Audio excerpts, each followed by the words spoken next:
Salut les amis, j'espère que vous allez bien tous et toutes. On se retrouve, et oui, comme à chaque fois pour le show, et oui, le Wrestling Show qui ne s'arrête jamais, bien évidemment, même dans les moments les plus compliqués, il reste là, puisque vous avez vu, il n'y a pas eu de show hier, pour les raisons que vous savez, il y avait le match de Ligue des Champions, il y avait beaucoup de choses à faire. Aujourd'hui, il n'y aura pas d'ailleurs de journal du football, puisqu'il y a eu énormément de choses aussi, de nouveaux papiers administratifs. Je vous fais ça demain, vous inquiétez pas, demain tout rentre dans l'ordre. Mais vous l'avez forcément compris que c'est un peu compliqué. D'ailleurs, pour information, je tenais à vous le signaler, on aura du stream demain, justement, du stream gaming qui vous sera proposé. Alors, je sais pas quel jeu ça sera fait, ça sera sur Twitch, ça sera à partir de 15 h, donc ceux qui ont envie de venir, ils viennent. Donc, on va commencer tout de suite par parler, eh bien, comme à chaque fois, de ce qui s'est passé. Donc, on va revenir rapidement. Alors, je vous fais juste une petite lecture pour qu'on puisse le temps de discuter. Donc, qu'est-ce qu'on a eu durant ce show? Eh bien, il y a eu des qualifications pour la team Survivor Series. On a eu ensuite, donc après il y a eu la Lucha House Party, mais ça je mets ça de côté. Il y a eu le Moment of Bliss, avec Randy Orton un invité. On a eu Drew McIntyre qui justement a fait un segment en début d'émission et qui a affronté le Miz avec la victoire de Drew McIntyre. On a eu la Hub Business justement dans un match à élimination qui a donc fait face à Retribution. Et Retribution a perdu, mais par disqualification. On en parlera bien sûr plus en détail. D'ailleurs, ça aussi c'est quand même assez étonnant. Bon, après on verra ça plus en détail. Et enfin, là vous voyez aussi l'image. Lana qui devient donc la 5e participante de la team féminine sur Survivor Series. Et oui, c'est pas des conneries. Lana devient donc avec Nia Jax et Shayna, composée également de Dana Brooke et Mandy Rose, pardon. Voilà, clairement voilà ce qui s'est passé. Donc, qu'est-ce qu'on peut dire de ce show? Est-ce que c'était un bon show ou était-ce un show relativement médiocre? Est-ce qu'on peut considérer que, comme je l'ai dit la semaine dernière, c'était un show honteux? Est-ce qu'on peut considérer que c'était encore un show honteux, pardon? Eh bien, la réponse à la question, je vais vous la donner tout de suite. C'est pas comme la semaine dernière, c'est clair. Le show est plus consistant, le show est plus intéressant à regarder. Mais il y a encore plein de choses à revoir. Il y a encore plein de choses à revoir. Justement, on va revenir en détail sur tous les matchs qui ont été faits, parce qu'il y a eu principalement que des matchs. Il y a eu 2 segments durant l'émission, un segment de début et un segment de fin. Et il y a pratiquement eu que des matchs. On a eu un match féminin pour désigner Lana. On a eu notamment un match qui a opposé Matt Riddle et Sheamus, Keith Lee et Elias, Jeff Hardy et AJ Styles. Et j'ai envie de dire, bah, je suis au gré de vous dire, alors que mon père est en train de s'étouffer, que on va commencer tout de suite par ça, comme ça à la limite ça va commencer directement. Le show est pas, voilà, c'est pas le show de la honte, voilà, clairement, c'est pas le show de la honte, mais c'est pas le show où tu te lèves le matin et tu te dis, putain, c'est un truc de ouf. C'est un show moyen. Et on peut pas se contenter du moyen quand c'est Raw.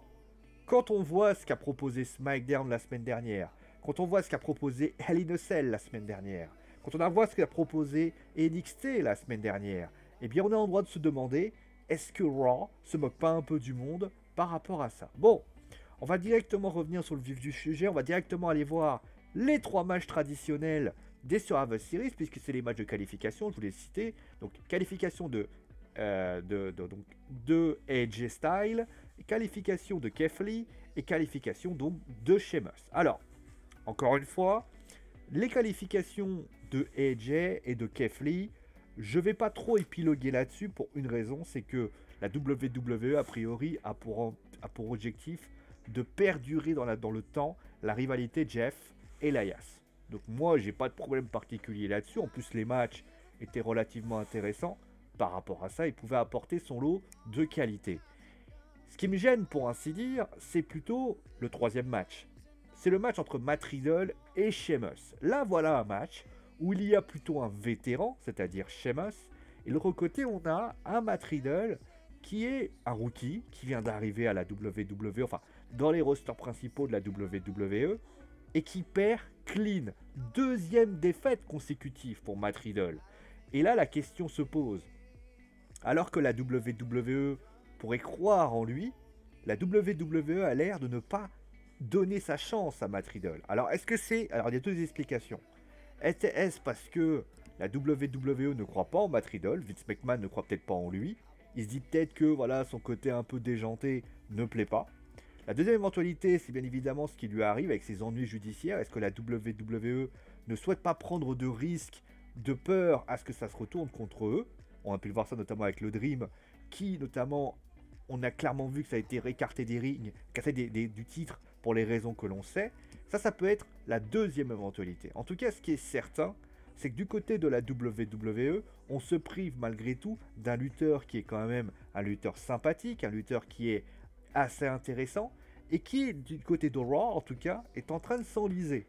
Ça, c'est quelque chose qui va être assez prépondérant. C'est que si la WWE prend la décision de mettre Matt Riddle à Raw, c'est aussi pour lui proposer des segments, pour lui proposer des storylines, et pour lui proposer quelque chose. Sinon, il fallait mieux le laisser du côté de SmackDown, où il aurait pu tranquillement progresser et travailler. Je rappelle quand même que Matt Riddle, ça fait moins d'un an qu'il est là. C'est très peu, c'est relativement ridicule. Et on le draft déjà dans le roster principal, dans le A-Show, comme aiment le disent la WWE, alors que, après, on peut bien évidemment comparer dans le fait que SmackDown, à un moment donné, s'en sort beaucoup mieux. Alors, je sais que certaines personnes ont partagé le fait que Dynamite a fait mieux que SmackDown. Quand je vois ça et qu'ils disent « Ah bah voilà, c'est la domination de la All Elite Wrestling », les gars, vous savez, quand vous dites les choses, il faut prendre les choses au total et pas prendre ce qui vous intéresse. Ça s'appelle de la politique. C'est un peu comme quand on parle de la crise du coronavirus. On prend ce qui les intéresse et on enlève tout ce qui ne va pas. Non. À un moment donné, vous prenez le tout et vous prenez le tout. Si vous dites que Dynamite a battu SmackDown, il faut dire aussi que SmackDown était non pas sur la Fox, mais sur FS1.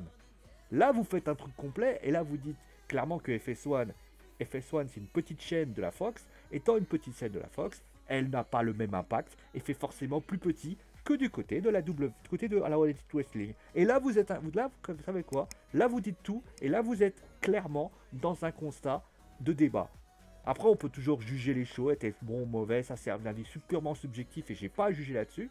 Mais en tout cas, soyez un petit peu respectueux de ça. Voilà, c'est mon petit coup de gueule de la journée. Bon, en tout cas, voilà, c'était mon petit étonnement. La qualification de Sheamus, après, ça peut s'expliquer par le fait que peut-être que Matt Riddle a d'autres rivalités qui vont se mettre en place. Ça peut être aussi la préparation, on peut être ça aussi. On peut imaginer aussi peut-être un Bobby Lashley qui pourrait affronter Matt Riddle. J'espère que Matt Riddle, les choses vont s'améliorer pour lui parce que pour l'instant, il faut l'avouer, je suis assez perplexe pour ça. Voilà. Tout que après, bon, on verra comment ça se passe. On verra les autres qualifications parce que Matt Riddle peut avoir une autre chance. En tout cas, moi, je suis très perplexe par rapport à ça. Voilà. On passe à la suite avec notamment ce moment-là. Alors là, bien évidemment, on va en parler tout de suite. C'est Retribution. Alors, je vais être honnête avec vous. Ce match, qui était un match 8-man Elimination Tag Team Match, je suis désolé. On va encore dire que je suis dur avec Retribution. Mais je comprends pas où ils veulent en venir. On a quand même une équipe, un clan, qui est supposé être une force dominatrice de la WWE.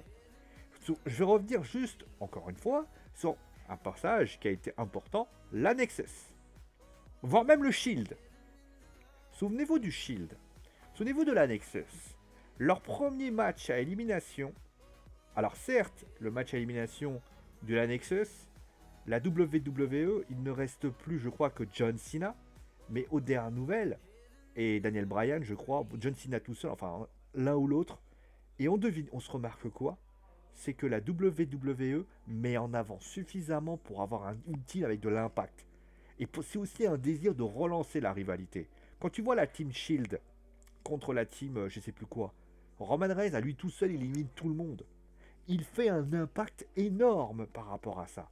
Quand tu vois ce match et que tu te dis, bon allez, c'est une disqualification. Déjà, première chose, l'élimination de MVP, qui est d'un ridicule comme jamais. Mia Haim, qui, on va dire, je sais même pas ce qu'elle essaie de faire. Est-ce qu'elle fait une crise d'épilepsie? Est-ce qu'elle fait un AVC? Je sais même pas ce qu'elle fait. Et le truc, c'est que quand elle fait ça, déjà, elle le fait très mal, parce que tout le monde a clairement vu que c'était quasiment du chiquet. Mais en tout cas, ce qui est le pire au monde, parce qu'aux dernières nouvelles, quand vous avez un sentiment comme ça, vous ne faites pas des ronds pour tourner dans le ring. Ça, c'est la première chose. Ensuite, la deuxième chose, je trouve ça complètement crétin de faire ça. Crétin dans le sens où ça n'apporte rien. J'aurais préféré à la limite que Mia Haim attrape la tête de MVP. 1, 2, 3 rideaux. Ça aurait été plus intéressant que ce qui a été fait. De plus, 2-1. Moi, je m'attendais à aller. Quand j'ai vu Bobby Lashley se faire éliminer avec Flatjack, je me suis dit, ah putain, ça y est, il va y avoir Mustafa Ali, il va y avoir son comparse dont j'ai plus le nom, T quelque chose, et il y a aussi donc Cedric Alexander et Shelton Benjamin. Je me suis dit, voilà, Retribution, ils vont les éliminer les deux, il en restera deux, et voilà une team forte. Eh ben non, qu'est-ce qu'ils font? Ils éliminent le mec, alors je ne sais plus son nom, ils laissent Mustafa Ali prend une chaise, fracasse Cedric Alexander. Là, à ce moment-là, je me dis, mais quelle bande de cons, vous êtes vraiment cons comme jamais. Pourquoi? Parce que regardez ça, encore une fois, est-ce que ça rend crédible Retribution? Non, ça rend pas crédible Retribution. On y avait une news qui est sortie comme quoi la WWE ne croyait en absolu... Enfin, Vince avait décidé de dépoucher Retribution. Mais j'ai même allé plus loin. En fait, il en a rien à... En fait, Vince a eu une idée un jour, il s'est levé un matin, il a fait ça va de faire un clan. Le problème, c'est qu'il a jamais réfléchi à comment faire ce clan. Résultat, ce clan tourne en rond. On a du Ali qui, pour ainsi dire, on ne sait pas trop pourquoi il est là. On ne sait pas pourquoi il y a ci, on ne sait pas pourquoi il y a ça. C'est du n'importe quoi, Retribution. Et tu t'étonnes après que Retribution n'a pas de spotlight. Ils sont 4 de l'intérieur, avec une fille. D'ailleurs, ouais, intéressant. Mia Haim, qui est supposée être la demoiselle présente, qu'est-ce qui se passe? Elle est quasiment... Elle n'a pas lutté une seule fois. C'est difficile de mettre une fille, de faire une fille. Ben non, parce que mettre une fille, il faudrait trouver une fille crédible. Et le problème, c'est qu'ils n'arrivent pas à trouver une fille crédible qui pourrait remplacer. Mais encore une fois, c'est du délire ce qui se passe. C'est du n'importe quoi. À la limite, ils voulaient, je pense, d'ailleurs, ils vous avaient pensé à Naomi. Pas mal. Mais encore une fois, c'est... Il faut réfléchir avant de faire les choses. Là, quand je vois comment ça se passe, je me dis, mais les gars, quand vous faites quelque chose, est-ce que vous utilisez ce que vous avez entre vos deux oreilles? Parce que j'ai l'impression que vous en savez pas beaucoup en ce moment, et c'est bien malheureux. C'est comme... alors, Randy Orton, Drew McIntyre... je vais parler rapidement du match et du mise. Clairement, voilà, c'était pour remettre en avant Drew McIntyre. Seul cas. Le début du segment, d'ailleurs, on va en parler rapidement, était intéressant. Moi, ça m'a pas dérangé. Mais il faut quand même l'avouer, ça casse pas trois pattes à un canard et on n'est absolument pas plus hypé que ce que c'est. Et justement, je vais en parler plus en détail par rapport au segment de fin d'émission. Mais je vais parler bien évidemment de ça. Alors, vous allez me dire, alors je sais que certains, quand ils voient ça, ils sont tous en mode extase et éjaculation et ça se répand dans toute dans toute leur chambre. Alors, je précise que tous ceux qui, pour ainsi dire, sont juste parce que Lana elle est jolie, bon là c'est une autre histoire, ça à la limite. Allez sur YouPorn, Pornhub ou je ne sais quel truc, ça vous fera du bien. Mais pour les autres, ceux qui disent il faut que Lana soit mis en avant, moi j'ai envie de dire, encore une fois, je l'ai expliqué, je l'ai réexpliqué. Regardez, je vais vous donner quand même la liste des personnes qui étaient présentes dans ce match. Et à ce moment-là, vous allez vous poser un problème. Lacey Evans. Excusez-moi, Lacey Evans, c'était quand même la meuf qui tapait challenger sur challengeuse en début d'année. Et qui, n'a pas douté, était quand même assez intéressante. Nikki Cross. Nikki Cross, c'était quand même celle qui était challengeuse de Bayley juste avant que Sacha redéboule. Et qui, à chaque fois, faisait des matchs intéressants. Peyton Royce, à la limite, pourquoi pas. C'est la Iconics. D'ailleurs, on ne sait pas où elle est, Billie Kay, mais bon, voilà, je crois qu'elle est à côté de SmackDown, mais bon, voilà. Quand tu regardes ça, et pourquoi il en a Lana. Alors, moi, j'ai pas de problème à l'idée qu'on veuille mettre Lana en avant. Moi, ça me fait penser, vous savez, à tous ces... comment on appelle ça? À toutes ces personnes qui sont nulles, genre Naruto, comment il s'appelait là, Yuma dans Yu-Gi-Oh! Z-Eyes, Joey Wheeler, comment on peut citer aussi, qu'est-ce que je peux citer qui est vraiment nul et qui des fois sort des trucs de fou. Bon, Yamcha non, parce que Yamcha il est nul de base. Je peux citer qui est vraiment nul et que tu te dis, mais comment ce mec-là peut... Bon, admettons, vous aurez vos exemples. Hein, vous aurez vos exemples, vous aurez les choses. Bruce Harper, qu'on connaît aussi sur Katen Tsubasa, qu'on connaît sous le nom de Izigaki. Le mec, au départ, c'est un mec, il est nullissime. Par contre, c'est pas le héros. Mais vous avez compris le principe. Là, donc, et au fil du temps, ces mecs, donc les 4 que j'ai cités, alors j'ai pas cité de filles, mais vous aurez le temps de trouver une fille, hein, j'ai pas J'ai pas la science infuse, je peux pas vous trouver une fille comme ça. Mais Jeanne de Jeanne et Cherche, par exemple, qui pour ainsi dire était nulle au début et qui du jour au lendemain est devenue la meilleure volleyeuse du monde. Un exemple. Eh bien, qu'est-ce qui se passe? Vous prenez et petit à petit, elles évoluent, elles progressent. C'est ce qu'on appelle du shonen. Et ça, à la limite, ça peut marcher avec Lana. Ça pourrait marcher avec Lana. Lana pourrait être une lutteuse extrêmement médiocre, et au fil du temps, elle progresse. Elle évolue. Elle progresse, elle évolue, elle devient meilleure. Un peu comme quelqu'un qui part du fond du caniveau et qui évolue. Ça, j'ai envie de te dire, ça peut marcher. Alors, le cas le plus concret, j'ai déjà cité la semaine dernière, c'est Candice Michel. Candice Michel est passée de lutteuse extrêmement médiocre à très bonne lutteuse. Donc c'est possible. Le problème de Lana, c'est que son niveau ne fait que stagner. Alors on pourrait dire qu'elle stagne si elle a un niveau ultra puissant. Le problème, c'est que le niveau de Lana, il est au bas mot du ridicule. Quand tu vois ce match, quand tu vois ce Fatal 4-Way, quand tu vois ce qu'elle propose, ce qu'elle donne, ce qu'elle raconte, en fait, tu te rends compte que, putain de merde, tu as quand même 3 lutteuses qui tiennent le match à elles toutes seules, qui sont littéralement au-dessus du lot. C'est même pas, elles sont meilleures. J'ai juste une image énorme. La meuf, elle veut porter, je sais même pas ce qu'elle essaie de faire. Elle veut grimper sur la troisième, elle veut sauter par-dessus la troisième corde. Elle se loupe. Elle fait ça et elle se loupe. Alors pourquoi elle veut faire ça, je ne sais pas. Elle se loupe. Et à la fin, elle essaie de mettre un coup et ça ne fonctionne pas. C'est pour vous donner à quel point le niveau de cette fille est au niveau du caniveau. Je veux dire, à un moment donné, et tu as ces 3 autres lutteuses, Lacey, Nikki et la dernière dont j'ai oublié le nom, et Peyton, voilà, bon voilà. Et Peyton, elle fait un bon match, elle fait un match en tout cas correct. Lacey fait un énorme match, les 3 se donnent à fond, les 3 en chient, et elle arrive en mode opportuniste, elle craque, elle prend la victoire. Elle prend pas la victoire juste pour pouvoir se donner un genre, parce que qu'est-ce qu'on va croire, alors le spectateur pourrait se dire, et moi le premier, bah ouais, mais comme ça va être un petit peu la surprise du chef. Sauf que la surprise du chef, quand elle va se retrouver, on va dire, quand elle sera aux premières loges à Raw, au Survivor Series, et qu'elle va se faire éliminer en premier, c'est quoi la surprise? Elle n'a pas progressé d'un souk. Et je suis clairement certain qu'elle sera éliminée. Et si elle se fait éliminer à la fin, on se dira, ouais, et après? Cette fille ne sait pas lutter, c'est un fait. C'est une lutteuse médiocre. Et encore une fois, je le répète, si tu veux une ère diva, ok, donne-lui le titre, fais-la passer pour une vraie diva, et après on dira la diva. Et je suis certain que la moitié des gens diront, ah mais Lana, elle sait pas lutter. Elle ne sait pas lutter, c'est tout. C'est pas péjoratif, c'est pas méchant, c'est une excellente manageuse. Mais en tant que lutteuse, c'est une catastrophe. Elle n'est pas capable de le faire, c'est tout.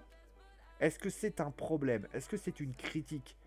Oui, mais c'est une critique constructive. Voilà, c'est tout. Voilà, j'ai rien à dire de plus. Voilà. Et on va terminer avec ça. Alors, j'ai pas l'image en détail, donc avec Alexa Bliss. Bon, avec l'intervention du Fiend. Moi, je m'attendais réellement à ce que le Fiend intervienne. Là, le Field, il a regardé ça avec un air genre en mode « Qu'est-ce que je vais faire là? Qu'est-ce que je fais là ?» À un moment donné, je me suis même posé la même question, c'est « Qu'est-ce que tu fous là ?» D'ailleurs, pour information, je rappelle que la semaine dernière, Retribution s'est fait attaquer par le Fiend. Donc le Fiend, il est un peu là où il veut. Un coup, il va là-bas, un coup, il va ci, un coup, il va ça. Donc là, Alexa Bliss l'a fait venir. Il y a une bagarre entre Orton et Drew McIntyre, c'est très bien. Moi, ce que j'aurais aimé, c'est que le Fiend apparaisse et attaque les deux. Ça aurait été extraordinaire. Non, le mec, il est là, il regarde. Alors, quand c'est John Cena, ça passe. Parce que John Cena, il y a un petit côté retraite, etc. Sauf que là, il est comme ça. Oh. Et le pire, c'est quand en plus, la bagarre reprend. On aurait pu juste... Alors voilà, encore une fois, c'est quand même incroyable quand même que ces deux-là n'arrivent pas à finir un show. Tu vous rendez compte quand même qu'on aurait pu finir le show avec Bray Wyatt derrière, Randy Orton là, et Drew McIntyre là. Non, qu'est-ce qu'ils ont fait? Ils ont préféré faire durer le show avec une bagarre. Pourquoi? Ça vous suffisait pas? On n'était pas capable d'arrêter ça? Putain, apprenez à finir un show, bordel de merde. Vous n'êtes pas capable de le faire. Enfin bref, voilà. Bon, je vais parler pendant... Bah, ça fait 20 minutes que je parle, donc on va s'arrêter là. Bon, show moyen, voilà, c'est show moyen. Il y a des... Encore une fois, il y a des choses, il y a des choses à redire, il y a des choses à expliquer. Je veux dire, la seule chose qui fait que je dis que c'est un peu mieux, c'est parce qu'il n'y a pas, à part le Lucha House Party, il n'y a pas de match où des moments où tu te dis, qu'est-ce que je fous là? Lucha House Party, bon, ça tient la route. Tous les matchs, on va dire, sont quand même intéressants. Il y a quelque chose, mais les segments sont pourris. Retribution, j'en parle même pas. Le match féminin est une... La winneuse, le match est bon, mais la winneuse, what the fuck? Voilà, c'est nul. Voilà, voilà, c'est tout. Merci à vous tous d'avoir suivi l'émission. Portez-vous bien. Et ciao les amis.